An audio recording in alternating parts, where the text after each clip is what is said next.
پاکستان میں M D CAT 2026 میں جو ایکسپیکٹڈ میرٹ ہے گورنمنٹ میڈیکل کالجوں میں وہ کہاں جا کر رکے گا؟ آج کی ویڈیو میں ہم اس پر بات کریں گے، اور کلوزنگ میرٹ جو پنجاب کے گورنمنٹ میڈیکل کالج میں 2025 میں رہے تو اس حوالے سے بھی ہم اس ویڈیو میں ذکر کریں گے، اور دونوں کا انالیسس کریں گے کہ وہ میرٹ اب کہاں تک رہے گا، اور اس کے علاوہ اس 2026 میں اسٹوڈنٹس کو کیا کرنا چاہیے۔ تو شروع کرتے ہیں، ہم آتے ہیں کہ اگر آپ نے ایم ڈی کیٹ 2026 دے رہے ہیں تو آپ کا خواب ہے کہ آپ پاکستان کے کسی بھی گورنمنٹ میڈیکل کالج میں ایم بی بی ایس کی سیٹ مل جائے، تو یہ ویڈیو آپ ضرور دیکھیں، یہ آپ کے لیے کافی اہم ہے۔ ہم سب سے پہلے یعنی کہ 2025 اور 26 کی اصل کلوزنگ میرٹ کا انالیسس کریں گے۔ اس بنیاد پر اندازہ لگائیں گے کہ ایم ڈی کیٹ 2026 میں گورنمنٹ میڈیکل کالج کا کلوزنگ میرٹ جو ہے وہ ایکسپیکٹڈ کہاں تک جا سکتا ہے۔ تو سب سے پہلے یہ بات واضح کر دینی چاہیے کہ افیشیل 2026 کا میرٹ نہیں ہے۔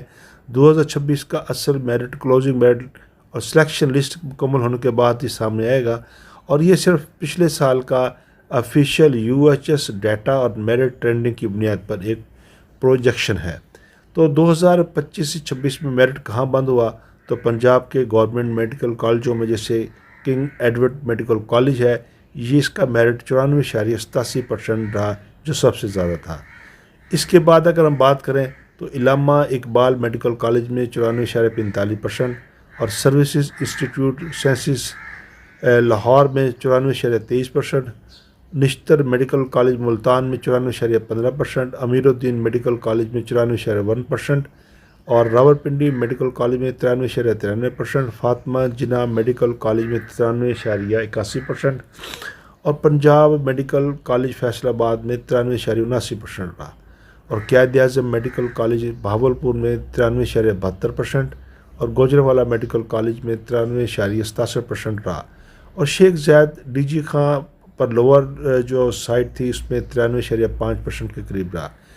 یعنی ایک اہم بات جو سامنے آتی ہے وہ یہ کہ پنجاب کے گورنمنٹ میں میڈیکل جو کالج ہیں اس میں اوپن میرٹ پر جو کلوزنگ وہ 2025-26 کے درمیان تھی، وہ 93.5% سے 94.9% کے درمیان رہی۔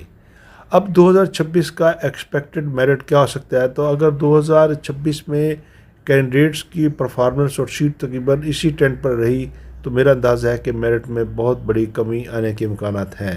یعنی کہ ٹاپ کالج میں ایکسپیکٹڈ میرٹ رہا کنگ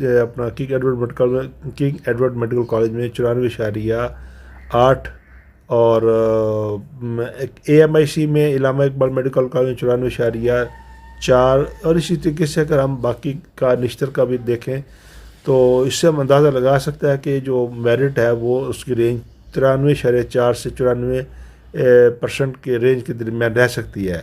جو طلبہ کے لیے سب سے جو اہم بات ہے، اگر آپ 95% ایگریگیٹ یا اس سے زیادہ ہیں تو آپ کا ٹاپ گورنمنٹ میڈیکل کالجوں میں ایک سٹرانگ پوزیشن میں رہیں گے۔ اگر 94.5% ایگریگیٹ کے قریب ہے تو پھر اچھے کالج میں آپ کا چانس بن سکتا ہے۔ 94% ایگریگیٹ کے قریب ہے تو کالج کی پرفارمنس بہت سمجھ کر کرنی چاہیے۔ 93.5% ایگریگیٹو سے 94% کے درمیان ہے تو پھر آپ کا lower merit government medical college میں آپ کا لسٹ میں نام آئے گا۔ لیکن اگر 93% ایگریگیٹو سے کم ہے تو اوپن میرٹ گورنمنٹ ایم بی بی ایس کے لیے کمپٹیشن کافی ٹچ ہو سکتا ہے، تو لہٰذا اس میں چانسز ذرا کم ہو سکتے ہیں۔ اس میں آپ دیکھیں تو ایگریگیٹو جو ہے وہ کیسے بنتا ہے۔ پنجاب پبلک سیکٹر ایم بی بی ایس میں ایڈمیشن کا جو میرٹ بنتا ہے وہ میٹرک میں 10% کاؤنٹ کیے جاتے ہیں، ایف ایس سی میں 40% اور ایم ڈی کیٹ میں 50%۔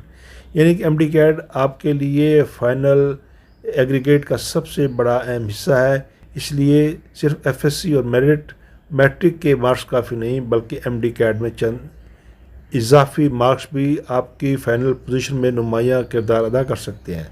اس حوالے سے جو ایک اہم مشورہ ہے وہ یہ کہ طالبہ صرف ایک کالج کو ٹارگٹ نہ کریں، اپنا ایکسپیکٹڈ ایگریگیٹو سامنے رکھیں، اور top college, mid matric merit college اور لوور میرٹ اپنا گورنمنٹ کالج، یعنی تینوں کو کیٹیگریز کو سامنے رکھنے کے بعد ہی تیاری کریں۔